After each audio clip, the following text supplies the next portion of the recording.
শ্রীমদ্ ভগবদ্গীতা যথাযথ দ্বিতীয় অধ্যায় সাংখ্যযোগ শ্লোক নাম্বার ৬৯ ইয়া নিশা সর্বভূতানাং তস্যাং জাগর্তি সংযমী যস্যাং জাগ্রতি ভূতানি সা নিশা পশ্যতো মুনে।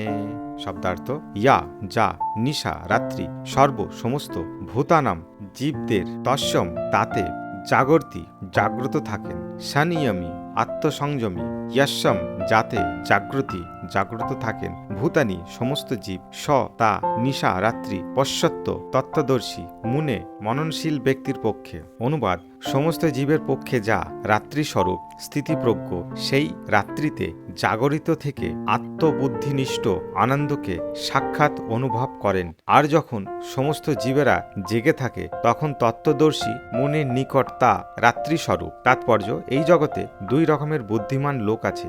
এক ধরনের বুদ্ধিমান লোক ইন্দ্রিয় ভোগ তৃপ্তির উদ্দেশ্যে বৈষয়িক ব্যাপারে খুব উন্নতি লাভ করে, আর অন্য ধরনের বুদ্ধিমানেরা আত্ম অনুসন্ধানী এবং আত্মতত্ত্বজ্ঞান লাভের চেষ্টায় সদা জাগ্রত।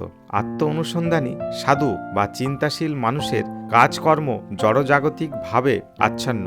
মানুষদের কাছে যেন রাত্রির অন্ধকার বলে মনে হয়। আত্ম উপলব্ধি সম্পর্কে অজ্ঞতার জন্যেই জড়জাগতিক মানুষেরা তেমন রাত্রির অন্ধকারে ঘুমিয়ে থাকে, কিন্তু তত্ত্বদর্শী মুনি জড়জাগতিক মানুষদের রাত্রিতে সজাগ থাকেন। সেই সময় সাধুজন আধ্যাত্মিক চর্চায় ক্রমশ অগ্রগতির পথে অপ্রাকৃত আনন্দ উপলব্ধি করেন, আর তখন সংসারী লোক রাত্রিতে ঘুমিয়ে থেকে নানা রকম ইন্দ্রিয় উপভোগের স্বপ্ন দেখে এবং সেই স্বপ্নে সে কখনো নিজেকে সুখী মনে করে, কখনো ঘুমের ঘরে দুঃখীও মনে করে। এই সমস্ত জড়জাগতিক সুখ দুঃখের প্রতি আত্ম অনুসন্ধানী ব্যক্তি সর্বদাই উদাসীন থাকেন। তিনি জড়জাগতিক প্রতিক্রিয়ার সম্পূর্ণ নিষ্পৃহ থেকে আত্ম উপলব্ধির কাজে সচেষ্ট থাকেন।